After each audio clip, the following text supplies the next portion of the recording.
Hello and welcome to another episode. My name is Ross. I'm Craig. It's time to put the kettle on because it's tea time.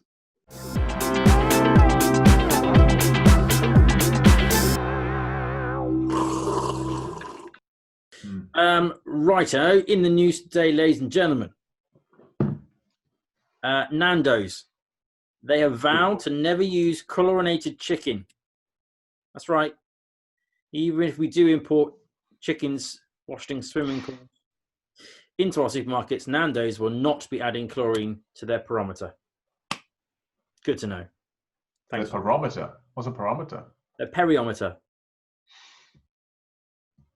Is that thing? Like hot, medium, low, chlorinated. Chlorinated. Thanks for explain that joke. Sorry, I didn't know it was a joke. All the best jokes are so unfunny that they're undistinguishable from normal sentences.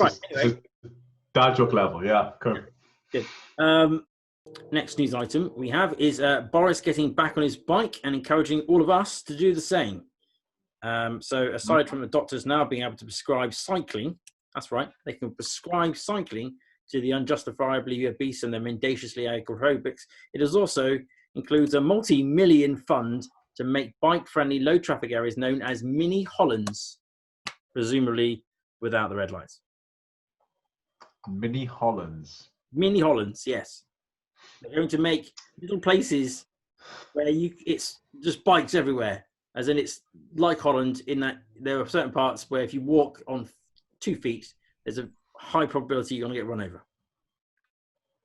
So that's good. Yeah, lots of money basically being spent on making places more bike friendly. And doctors can now prescribe cycling as who does imagine it going to a doctor going, yeah, I feel really lazy, I can't be bothered to go out, everywhere takes too long, social distancing is a nightmare because they keep on walking to the roads. Oh, that's right, my prescription for you, sir, is to cycle. Problem solved. It feels so demeaning. Listen up, you fat bitch. Here's some cycling. I went, you've used the term, and I won't repeat it, but started with fat and it referred to a dog afterwards, whereas I was trying to be kind, and at least when I referred to them, I referred to it as what did I say? The unjustifiably obese is what I said. Unjustifiably obese, like there's a justifiable way to be obese. As in not because of medical conditions or whatever. Some actual genuine reason for being obese. Exclude those, the unjustifiably obese, the ones that we used to call fat. Getting in the weeds, Jim. Anyway, yeah. So yes.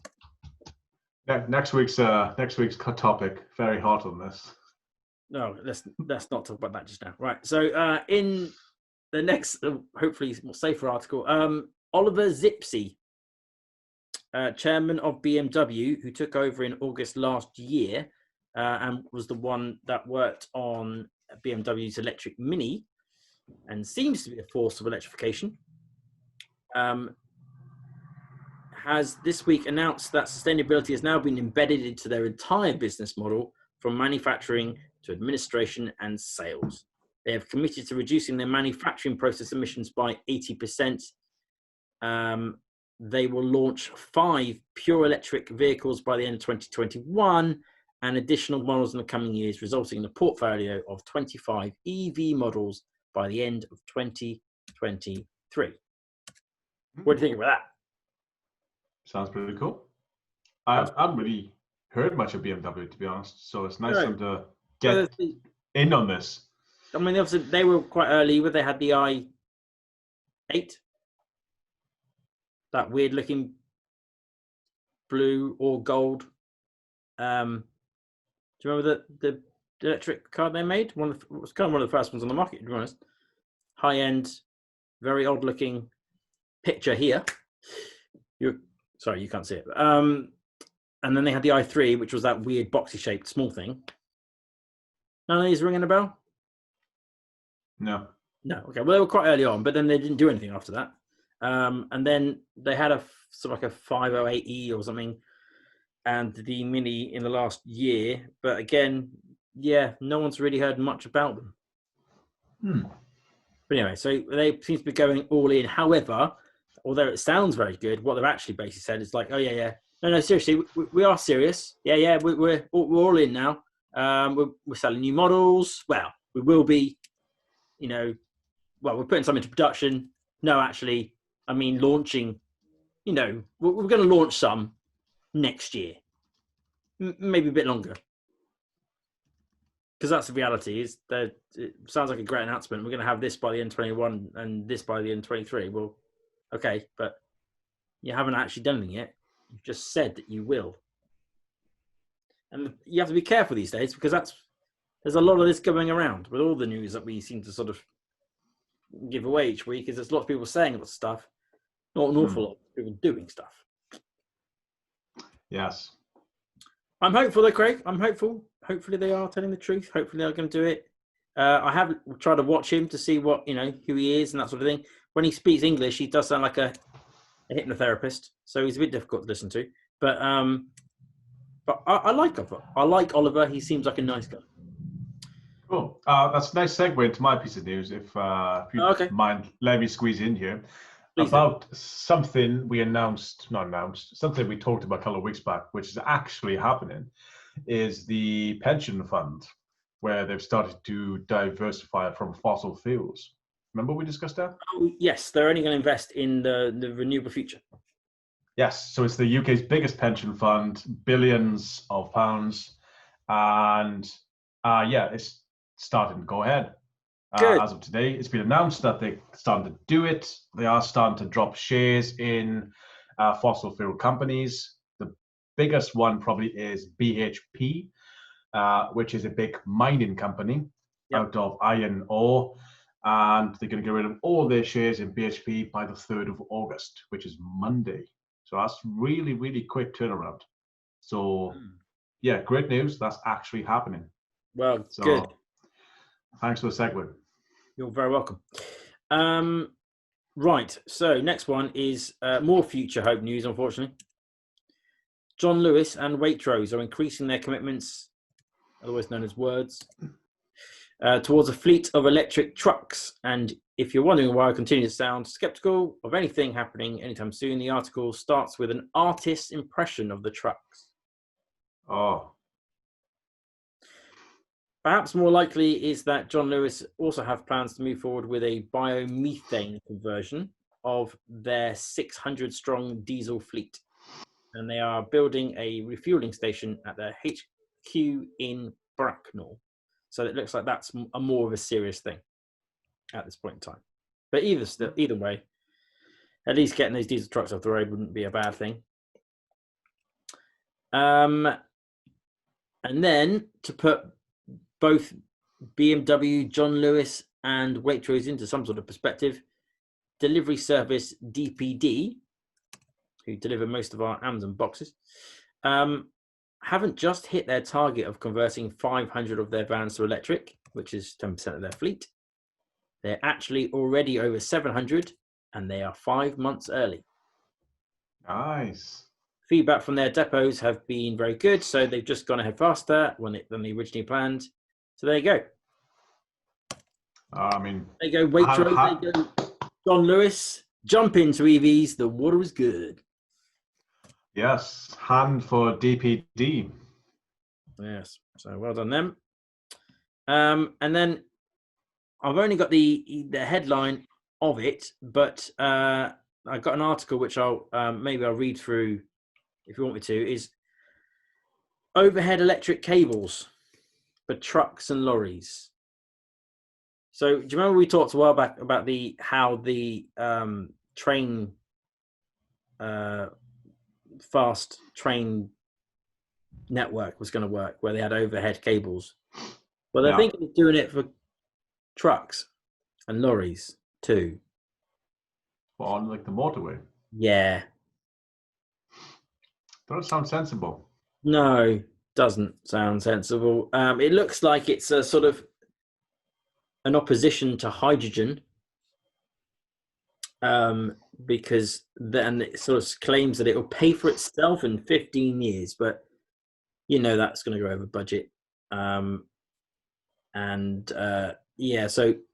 it's an odd thing to try and do, to be honest. They claim that means that they can put in basically a battery no bigger than a Tesla in a normal truck, because it eventually has to drive itself to the motorway, and then the motorway will take care of the charging thereafter. So is that going to be the entire length of the motorway? Is going to be?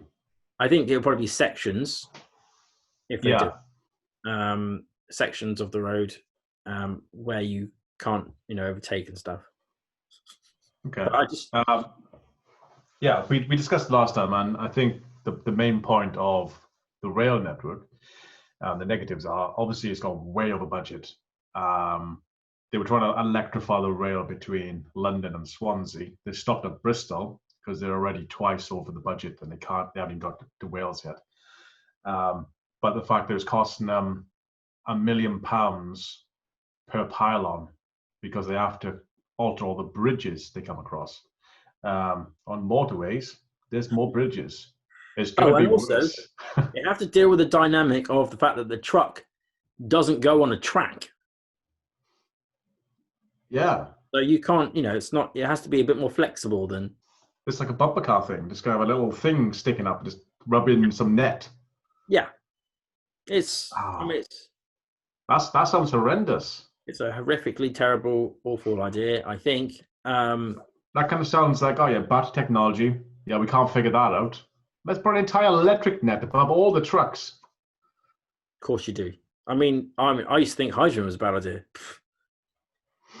That's worse. It doesn't work for trains. There is, however, an answer to this problem, which is way better than trying to turn trucks into dodgems. But we'll discuss that a bit later on. That's all right. Do you have any more news for us? I have a couple of pieces. One news, which I was going to segue off you, but you seem to have dropped that piece of news. I can put that now if you want. the new scientist one. You're right. I have missed one. Yeah. I'll do it now if you like. Tell you what. That way you get your segue back. Yes. So basically, we talked about plastic. Why do I keep doing that? Plastic. Was it last week? Week before? Whatever. Also plastic. What, sorry? I'm sure we always talk of plastic. Yeah, okay. But we did precious plastic. I think it was 2 weeks ago. 2 weeks. Yeah. So in a report published this week in the Science Journal, plastic pollution is expected to weigh 1.3 billion tons by 2040. 1.3 billion tons. The problem is that no one can actually conceive mentally what that looks like. So basically, if you lay it out flat, you could cover the entire UK, the whole of Ireland, and still have some change. So you could probably then build a bridge to go between the two. So there you go. That's how much plastic that is. And that's how much we're planning to have. That's how much we're, hoping we'll achieve in 20 years from now. I will smash that target. Anyway, segue, go. Yes, perfect segue, because there is a second part of that study. We're going to have so much plastic by 2040, but also the study in how we can handle that, how we can feasibly tackle so much plastic. And the study results that even if we took every single feasible action today, we will only achieve and be able to get rid of 78% of it by 2040. Even if we did everything today, we cannot get rid of it all. There'll still be roughly 710 million tons left, right, even if we did everything. So we're kind of past that point a little bit. We are. Is that all in the sea then? Is that the stuff that we can't get back because it's in the sea and we don't know where it's gone? Well, we can get it back eventually, I suppose. But yeah, basically, this is all new plastic. Not plastic already exists, but as of the billions you're talking about that would be produced between now and the 2040. With every feasible effort, we can only get rid of 70% of it, which is still better than nothing, obviously. But that does involve a hell of a lot of investment, time, energy. Basically, recycling by itself will never work. I think recycling only estimated to roughly be 5 to 10% of that amount. Right. Everything else would be plastic-eating bacteria, removing plastic. The guys at Loop getting rid of creating it in the first place and reusing. So there's lots and lots of things. Even the UK proposed plastic tax coming in 2022 will only do about 2 or 3%, it reckons. It will raise roughly 10 billion in tax money, which can be spent on fighting plastic more. But again, that's not going to be enough. So we do live in dire times. And to make it even worse, another piece of news related to that is the pandemic, which we're currently in or coming to the end of. Oh, are we? Yeah, there's this thing happening. I haven't been watching the news. Like the entire world, apparently, yeah. No. So there's good part, which means we kind of have a point to restructure the world in which we want to live, because we can be freed up a little bit. But the second part is we are already seeing plastic masks in the ocean, and that's only going to get worse. PPE. Yeah, unfortunately, it's all the cheap plastic stuff, and we're going to see a hell of a lot of it. Saves human lives, kills fishes. Yes. So Fishes? Fish. Your how many billion tons did you say originally? 1.3. 1.3, might be more like 1.5 once you factor all the PPE that's going to end up in the West. Okay, so now we can do what? Northern France as well? Yeah. Brilliant. Maybe. Just lay all the PPE down and we can just walk to France. Yeah, so that's a bit of bad news. Not sure how we can handle that, but we do have, I don't know, 20 years to figure it out perhaps. Hopefully we can start making it more feasible today and start doing these things. And even though it is too late perhaps to catch all 100%, we can still get the majority of it. And the other piece of news, which is good news. Oh, good. Based on my local borough of Bridgend, they've recently been awarded something pretty cool, the annual Sustainability Summit. I mean, that sounds a lot cooler, me saying about it, but... Sorry, what? They've been awarded the yes. Sustainability Summit?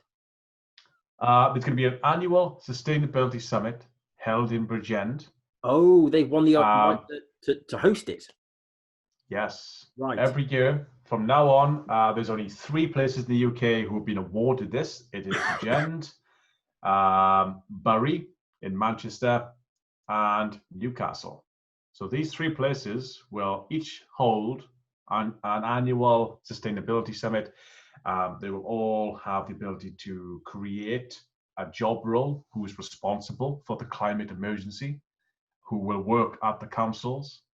Do they realise? Do they realise that's an acronym for ASS?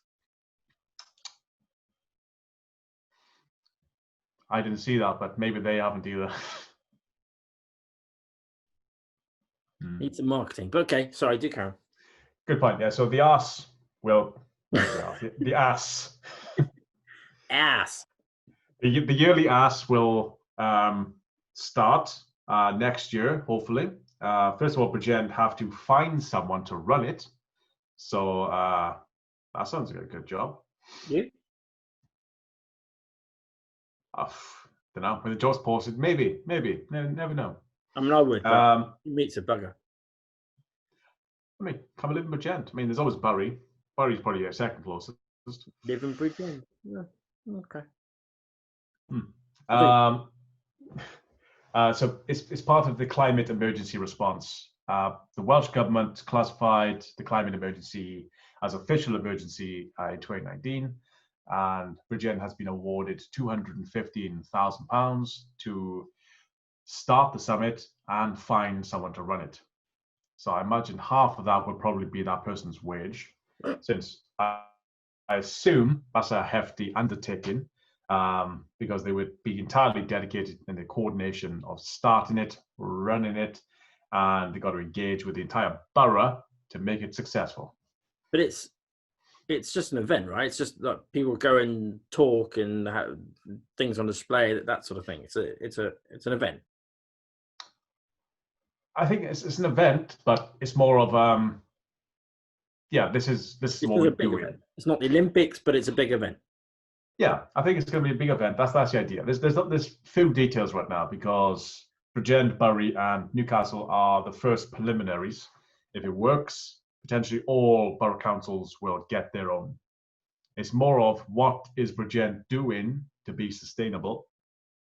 How are we solving our problem? So at least on a per borough basis, we have answers. And the idea then would be fix it on the ground floor, you fix everything upwards. I think that's the idea at least. And that's what the UK government seems to think. Okay. So yeah, Bridgend gets first dibs. Well done, Bridgend. Okay. That's all my news. Yeah. So what's our topic this week? Actually, quick side note before we go to topic. Did I tell you I went to one of those plastic no waste shops? No. So I went to a plastic no waste shop. I didn't even know there was one nearby. So I'll explain what it is if you don't know what it is, but after that, see if there is one in your area, because there might be. Basically, it's a little shop. You walk in. The idea is you take your own plastic bags, just like you do with Tesco's and everyone else.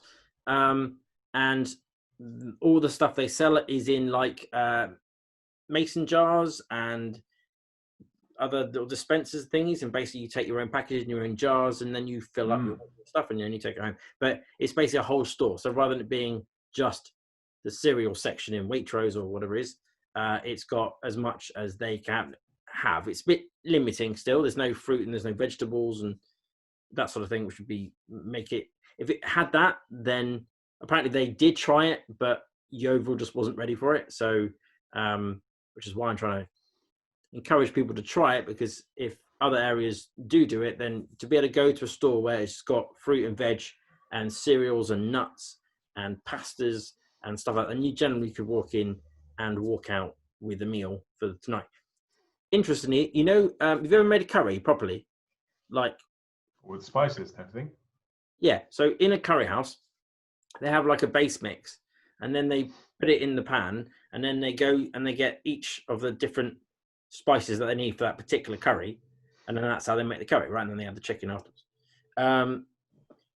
So these places have all those different spices that you need, but they also, for the ones that are like common, like a madras or tikka masala or whatever, they pre-mixed it for you. So you can literally walk in and go, right, well, how many spoonfuls of madras sauce do I need for my curry tonight?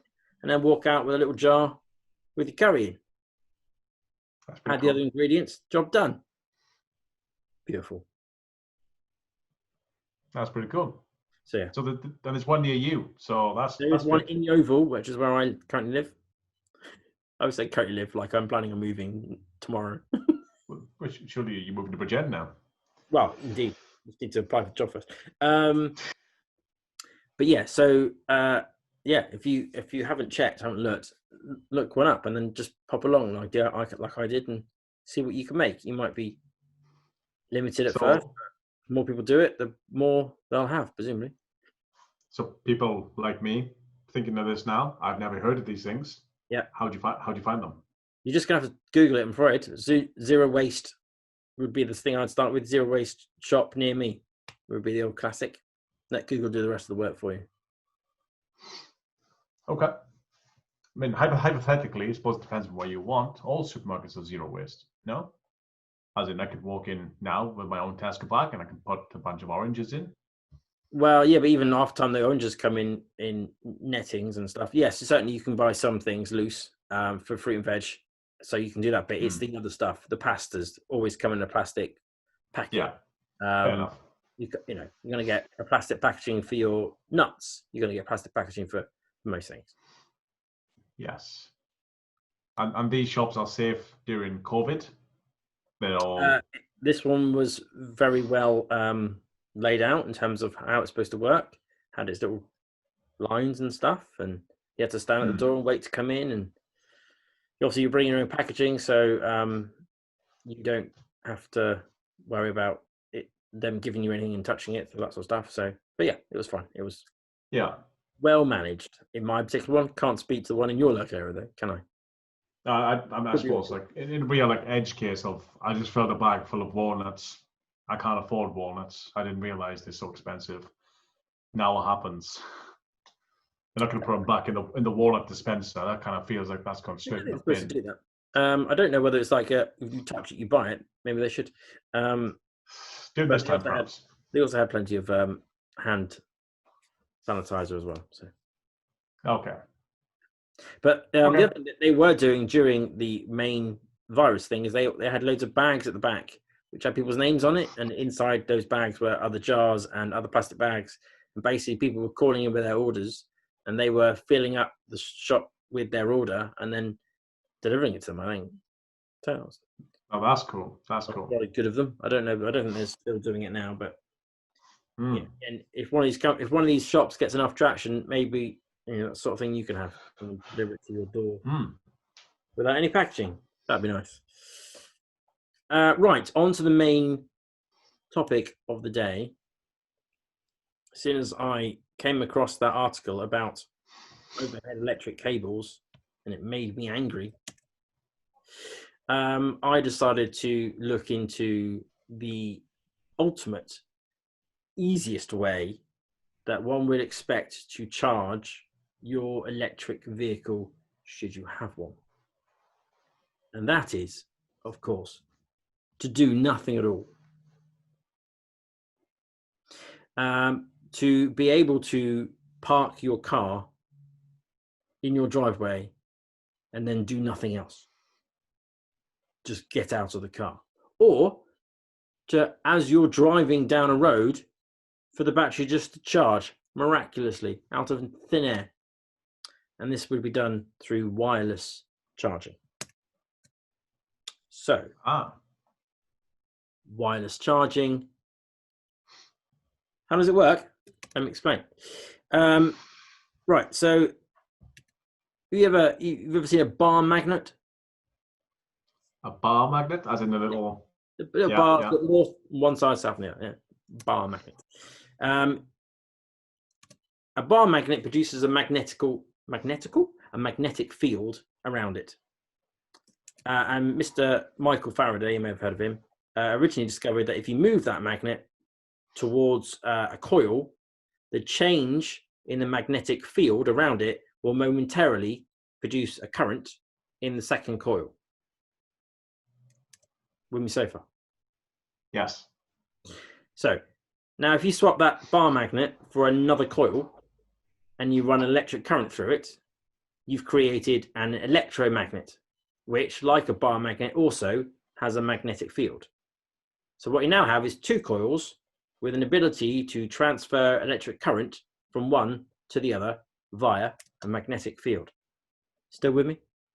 Yeah. So there are two types of wireless charging. The first one is inductive. Inductive is the one that most people know about because it's the one that you would be familiar with for your mobile phone if you have a phone that can charge by being placed on a charging pad. In this form, your phone needs to be very close to the charger, also known as tightly coupled, for the electromagnetic flux between the coil and the charger to be efficient enough to transfer the energy. The other type of wireless charging is called resonant charging, which goes a step further, and it considers and this is a bit complicated, so we're not going too much to it, the resonant frequency of the two coils. And by aligning them, you can create basically an energy tunnel of a magnetic field. It creates an energy tunnel, which allows that transfer to happen. It's not as efficient as inductive, but it does allow you to, instead of putting the coils directly on top of each other, you can have them further away, and the sort of tunnel effect means that distance doesn't massively reduce the efficiency. It's not as good as inductive, but it doesn't lose it because of distance. It's more to do with the frequency. Still with me? Yeah. That was the hardest bit. Okay, so that's the two different types. You've got induction and resonant. Yeah. So for fixed situations where you can control the distance and the angle and the motion, such as charging your phone, inductive charging makes more sense. But for situations where alignment is difficult, it can't be precise. Maybe you want to do it, I don't know, on the move, maybe, such as charging your EV, then resonant charging has its advantages there. So let's quickly discuss a world where your car can charge itself. I mean, how would you do it? So let's take Tesla. They've littered the whole country with superchargers.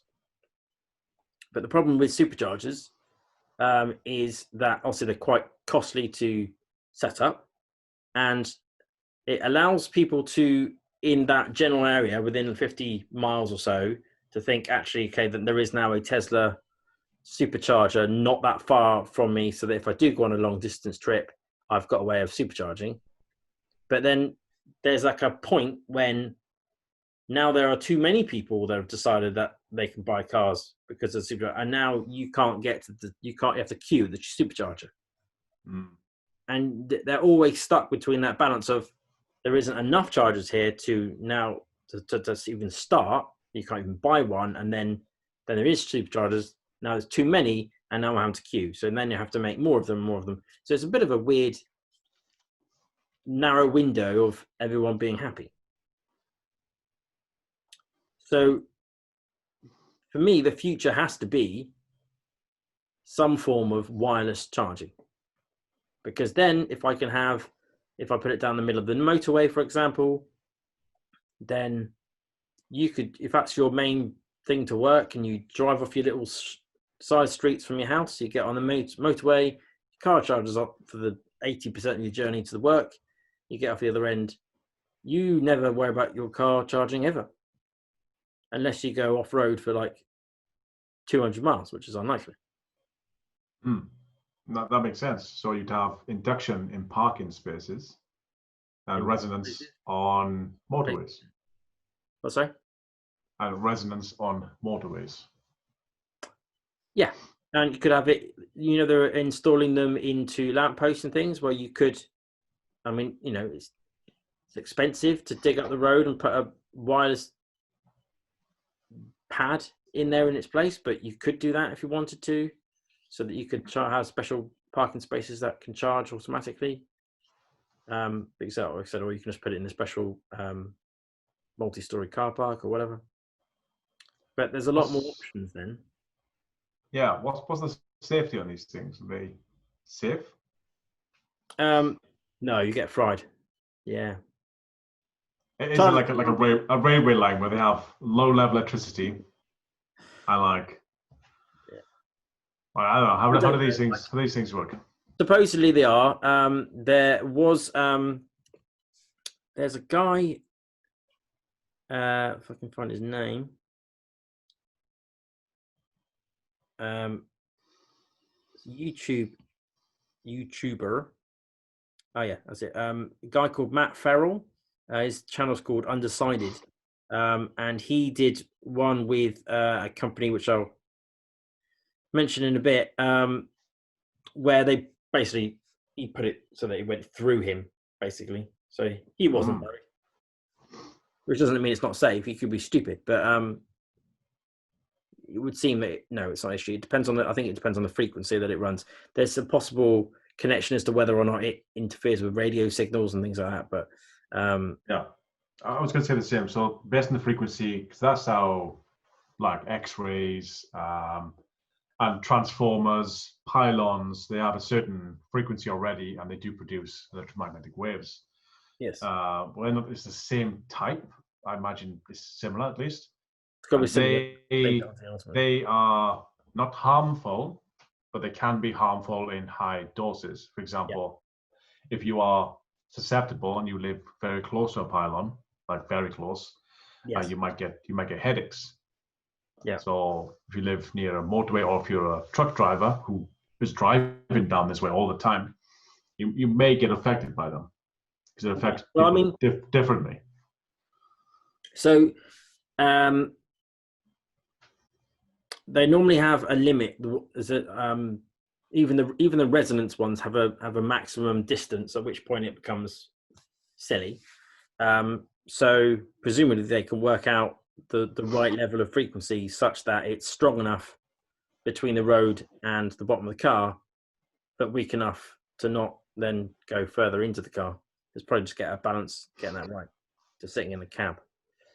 Okay, so we're thinking instead of Dodgems, we're now thinking Skeletrix. Yeah, except without the groove in the road. Yeah, because we don't need that because it's wireless.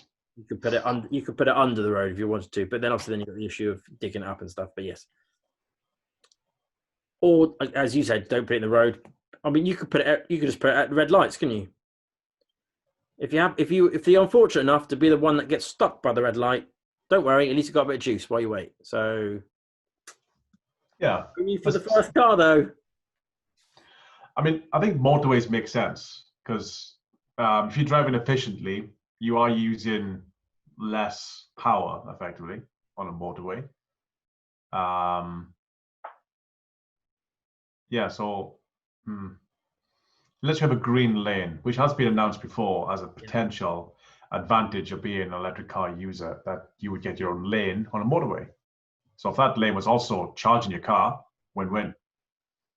You could even have it so that the charging lane was a slightly lower speed to encourage more people to drive safely. You can either drive dangerously and get no charge, or drive safely and get. Yeah, I like that. I like the idea of the autonomous Tesla cars pulling into the electric to charge for 10 miles and pulling back out again. Well, so that's the other thing. That is, if you think about the autonomous angle, then an autonomous car can't go up to a station and plug itself in, can it? It needs to just go somewhere that it knows it's going to get charged. So putting bays on the road makes perfect sense if you've got an autonomous vehicle that needs to go charge itself. I mean, I don't know if there was a thing that Tesla made, I think, a long time ago, which is basically like this little weird snake that sort of came out and just plugged itself in, which is wonderful and amazing. But no. Also, there's a feature in so Tesla Model S can already have this added. So it's not a factory thing. It's some other company that have come up with something to add on to the car. But a Tesla you can summon it from your garage to come to the side of your house before you get into it. Yeah, and you can also do the reverse. You can send it to go park. So if you to go park in your garage, it'd be rather handy to not have to then follow it to the garage so you can plug it in. Yes. Kind of defeats the point of sending it off to park. If you then go, oh yeah, but I need to plug. No, I'll come with you. So this would enable that technology to happen. So it's the missing link, really, the missing piece from Tesla at the moment. I mean, even like Roombas, for example, they can take themselves off to charge. They get the little plates at the bottom, and they have two contacts to touch, and they're low level charge, so you can't get electrocuted. But even that idea, just have two metal plates in your garage, would be a first attempt at this. But yeah, wireless. The first attempt has already been done, but we need a slightly wider system. Anyway, so I did a bit more research.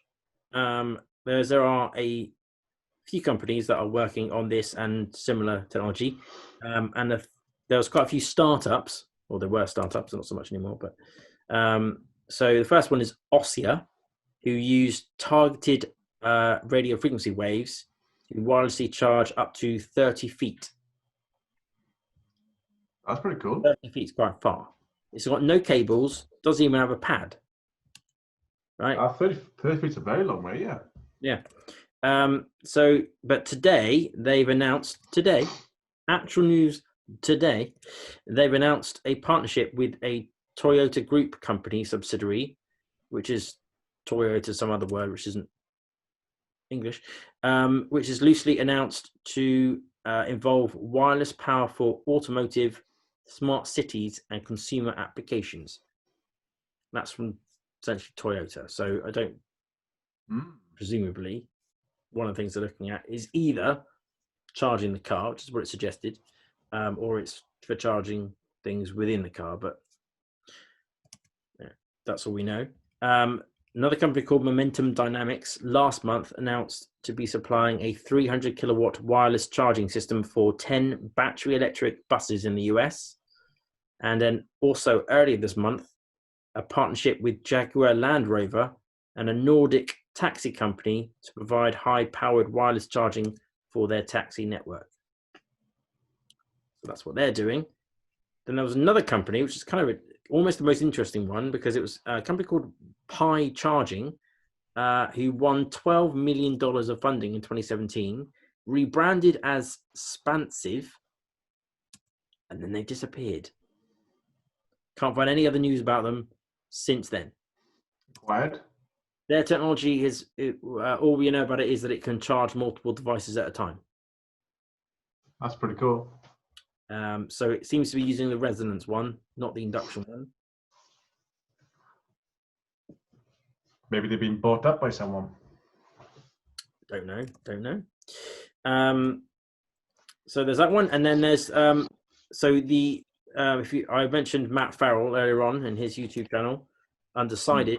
He interviewed Waitricity, and they seem to be doing probably the most. Well, seems to be having the most media attention, at least in the last year.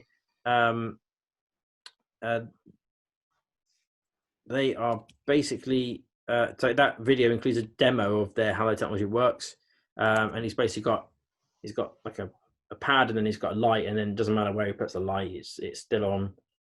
Doesn't matter what angle, orientation, or anything like that. And he can also put it through his body, as I already mentioned. But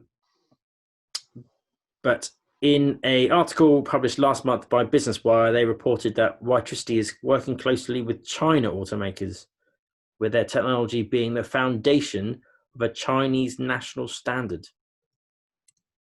Cool. Oh, maybe not necessarily cool for us, given our recent China developments. No, but obviously, Tesla's also in China, so maybe they'll benefit from it in that way. I also found a thing earlier this year. RAC discussed how wireless charging is going to be being tested in the UK by the spring. Obviously, then coronavirus happened, and then everything else went quiet after that. But supposedly, there are actual wireless charging pads being tested in London and in Scotland. Ooh. Right now, possibly with some taxi companies, but I can't find any more information about it. So, there's been a lot of speculation as to what Mr. Elon Musk might be announcing at Battery Day, but so it's speculative. But we already know about the million-mile battery. We already know that they've come up with a way of making the battery last longer. We know that there's a need for batteries. Normally have an issue with being charged and discharged over and over again. They don't like it, but because we are wanting to use EVs for battery storage as a sort of like a national grid surplus supply, so that we can draw energy from the cars and then sell it back as and when we need it. That's going to require that sort of give and take regularly from the car. Charging wirelessly down a road or just at certain places where you put your car is also going to have that similar sort of demand to pull and then give back. Also not pull, but then stop pulling. So I think the battery technology they're working on is already going to be capable of taking that extra pressure. And it is the only thing missing from the Tesla ecosystem. They've got the solar cells on the roof, They've got the battery storage that you can put in your house. They've got the car itself. The only thing that's missing is the ability to charge that car without plugging in. So maybe, just maybe. That's pretty good speculation. What might happen? What might be the surprise? Because no one's talking about that, which probably means it's not happening. But maybe it is. I mean, that would be killer. Take this on another. So I've got, I don't know if I mentioned this every episode, probably have. I have a Nissan Leaf. It can only do about 90-ish miles, which is rubbish. But for the reasons I won't go into, I decided to jump in early. Theoretically, as the technology improves and every car is capable of doing minimum of 200 miles, if not 300 miles, my car seems less and less like a good idea. So if anyone looking to transfer is going to look at my car and go, well, why on earth would I get that one? If there was an infrastructure of charging, so such that I can just drive down the road and then I get it all back again, that makes the range element of my car much less of an issue.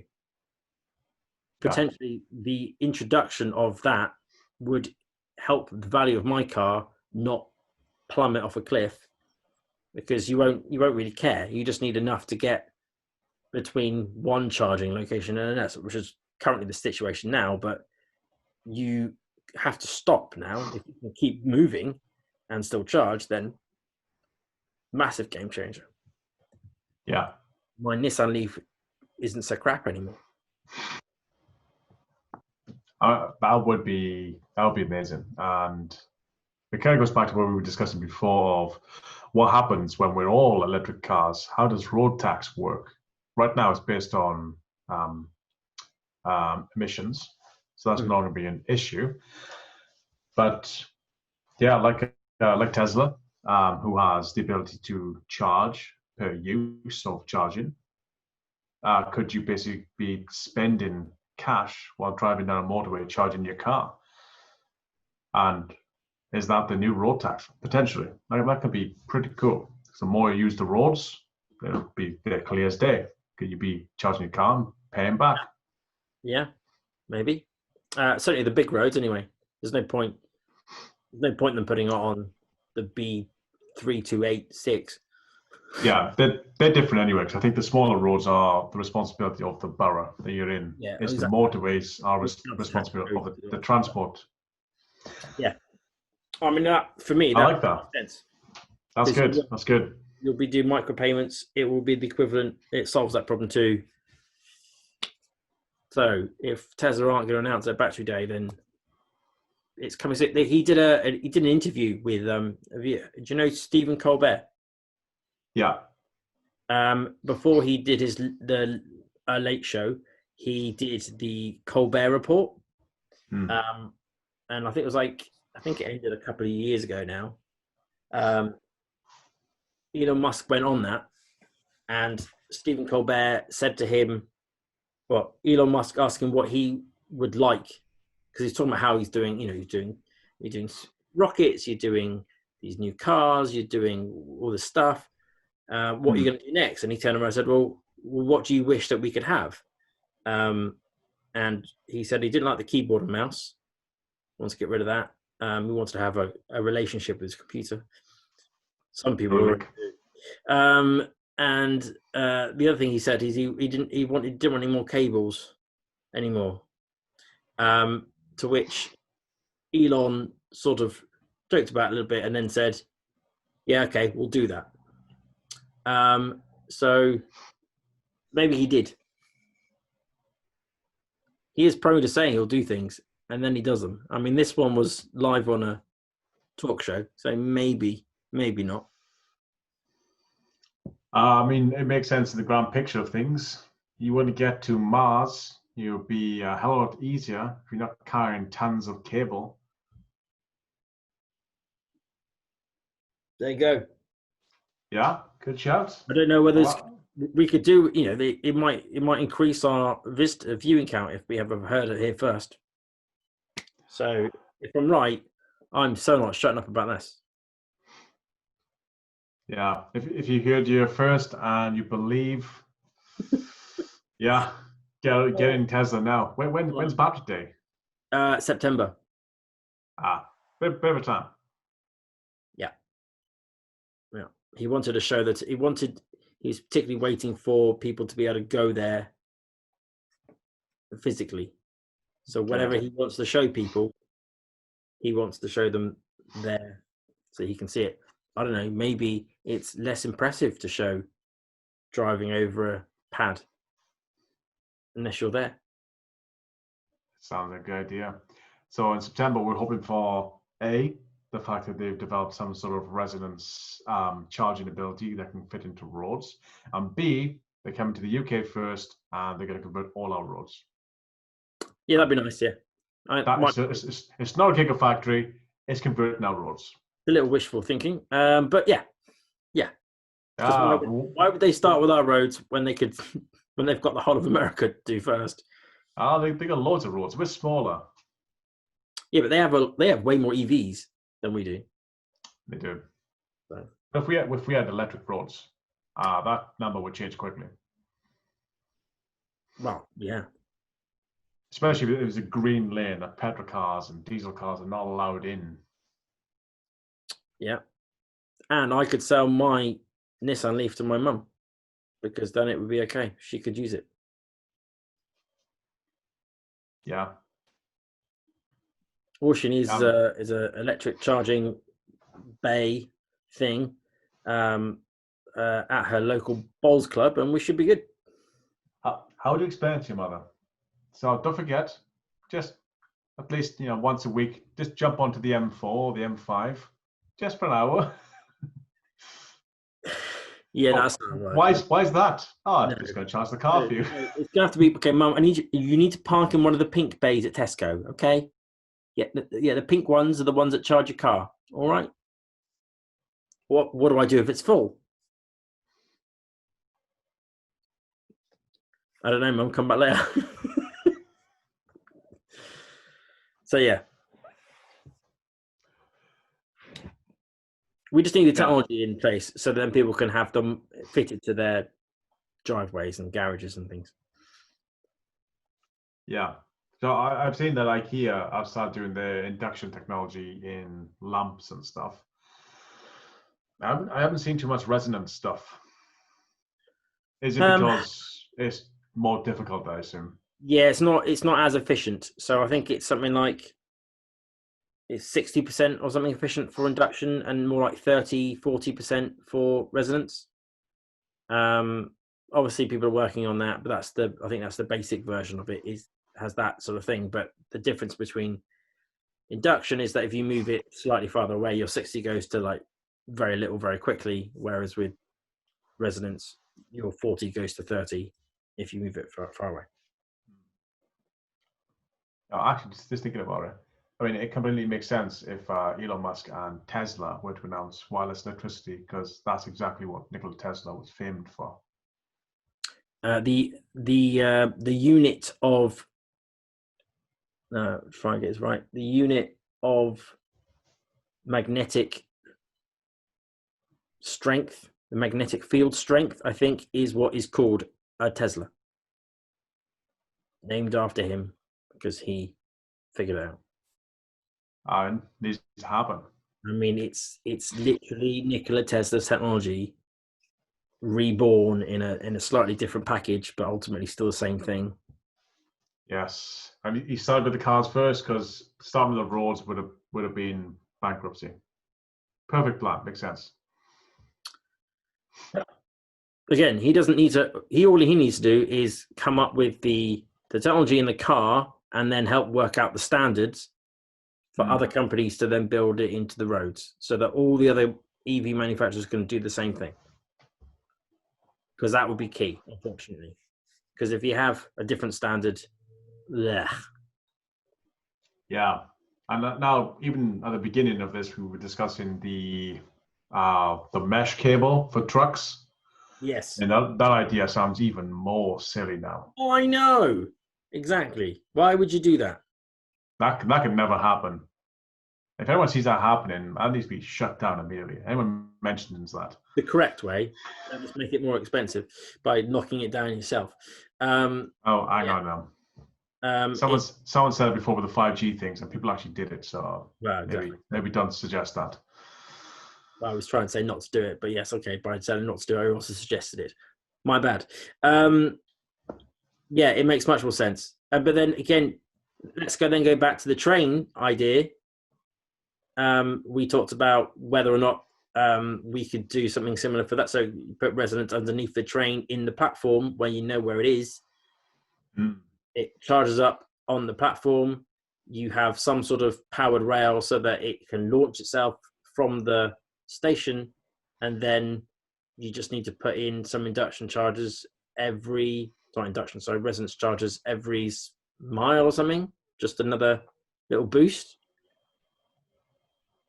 Yeah, that's all you need. Don't need for the rail at all. For a train, though, a train could use induction because it's on rails, which could pass the induction charge. Same as an induction hob.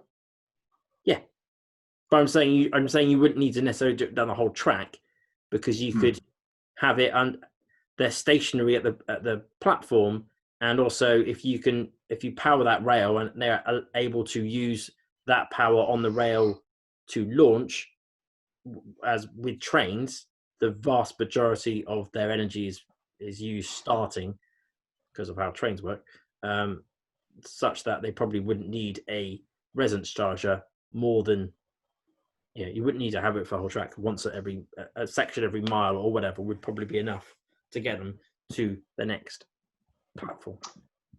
Yes. I feel very optimistic that this is the future of Britain now. I feel if in 10 years' time this is not the case, I'm going to feel very disappointed. Yeah. I'm only thinking like Iceland. So we went to Iceland a couple of years back, and none of the roads had ice on the roads because they heat up all their roads from underneath. Right. They built their roads with that in mind. Yes. So obviously our road system is entirely old. We can't do that. But we should be building and redeveloping the roads all the time. Even if just the motorways got this, I feel like we can do that. That'd be great. Not do is spend potentially billions on building overthingy networks for trains and lorries, when all we actually need to do is give a bit of money to some, like 3 of those companies that I mentioned, and buy some of their technology. Yeah. And then we can keep it exactly as it is. We just need to add something into the train and something into the truck and something into the car, which says, feed me energy and I will charge the battery. Technology which already exists. We just need to make it better. Yes. The whole train thing, I can't remember the exact numbers, but it's overdate, overpriced, and it's only halfway complete. They've stopped at the border between England and Wales.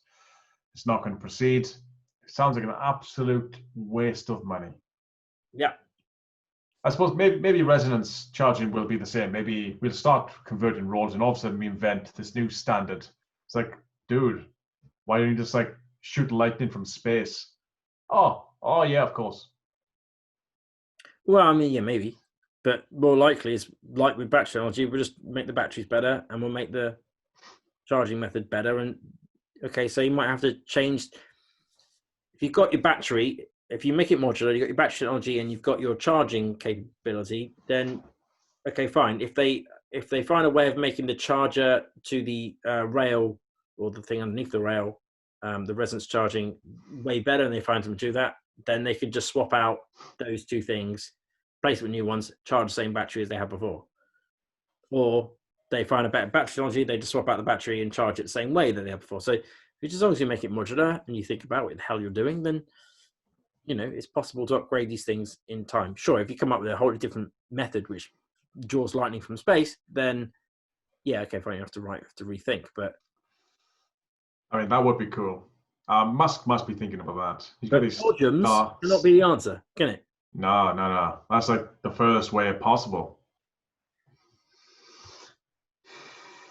Yeah, now I'm thinking about a red button in a Tesla where you can just call a lightning strike in. Like premium charging, just like from a wherever your closest Starlink satellite is. Right. You bzzzt, fully charged. Okay. Yeah. Sure. Amazing. Maybe it might cost like, I don't know, £100 every time you do it. I'm thinking maybe I should tweet Elon. Yeah, have you ever considered lightning from space? I'm sure he has. No, weirdly not about that. No, I was thinking more about the finding some link to he did actually, which if anything proves that possibly is evidence that he's not looking at something. But he recently tweeted about Neuralink. You know Neuralink? Yeah. One. Yeah.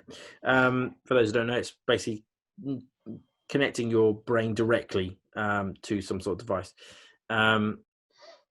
He posted a tweet advertising for people with various skills, of which one of them was induction charging. Presumably, if he had already built a amazing induction or resonance charging capability within Tesla, he probably would have just lent them one of his. Throw you off the scent. But it certainly means that they're considering induction for that. So it must be on his mind. Well, you're going to have to, really. Can't imagine a couple of wires count your head with a 9-volt battery on the side. Yeah. But yeah, he actually wrote the words induction charging in the last month on Twitter. Mm.